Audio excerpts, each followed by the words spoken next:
ভারতের সাথে যদি আমাদের টেস্ট ম্যাচ জিততে হয় তাহলে আমাদের বুমরাকে খেলতে জানতে হবে। বুমরার জন্য আলাদা করে স্পেশালি বুমরার জন্য plan A, plan B, plan C সাজাতে হবে। যদি বুমরাকে অর্ডিনারি ভাবে ছেড়ে দেন, যে বুমরাকে অন্য সবাইকে যেভাবে খেলি বুমরাকেও সেভাবে খেলবো, এরকম ভাবলে আমরা দেখা যাবে যে 100 রান কি 150 রানের ভিতরে প্যাকেট হয়ে যাব। বুমরা পুরো পৃথিবীর ভিতরে অন্যতম একজন বোলার, এবং তিনি যেমন স্লোয়ার দিতে পারেন তেমন গতিতে বল করতে পারেন। আর বুমরার যেই বোলিং অ্যাকশন রয়েছে সেটা নিয়ে বিতর্ক থাকতে পারে, কিন্তু এটা যেহেতু এখন লিগ্যাল অবস্থায় আছে, সো আমাদের করার কিছু নেই। আমাদের জানতে হবে যে বুমরাকে কিভাবে আমরা ডিফেন্স করব। অ্যাটাক তো দূরের কথা, ডিফেন্স কিভাবে করব সেটি প্রথমে আমাদের জানতে হবে।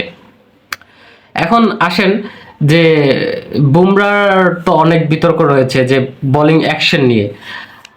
বোলিং অ্যাকশনটা আমরা একটু অন্যরকম দেখি যে কিভাবে বল করে, সেটা আপনারা দেখতেই পাচ্ছেন। আমাদের এরকম একজন বোলার কিন্তু ছিল, তার নাম হচ্ছে আলামিন।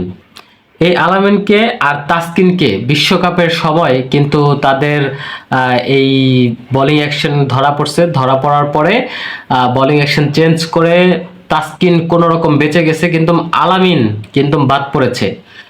এই একই সমস্যায় জড়িত কিন্তু বুমরা, কিন্তু বুমরার এই অ্যাকশন নিয়ে কারো কোনো কথা নেই। যদিও এটা হচ্ছে ক্রিকেটীয় ভারতীয় পলিটিক্স, যেটার বিরুদ্ধে কেউ কোনো কথা বলতে পারছে না। এটা হচ্ছে এক ধরনের ক্রিকেটীয় বৈষম্য।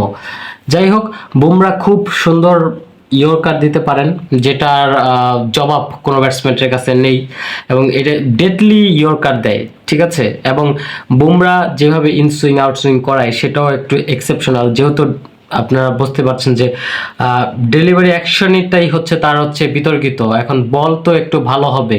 এবার একটা হচ্ছে আমরা হাত ঘুরিয়ে বল করি, সেই বল যেরকম হবে, আর হাত ভেঙে বল করলে অন্যরকম হবে, সেটা একটু ডিফারেন্স থাকবেই। হাত ভেঙে বল করলে বল আরো টার্ন করবে, বল আরো গতি হবে, অনেক কিছুই হবে।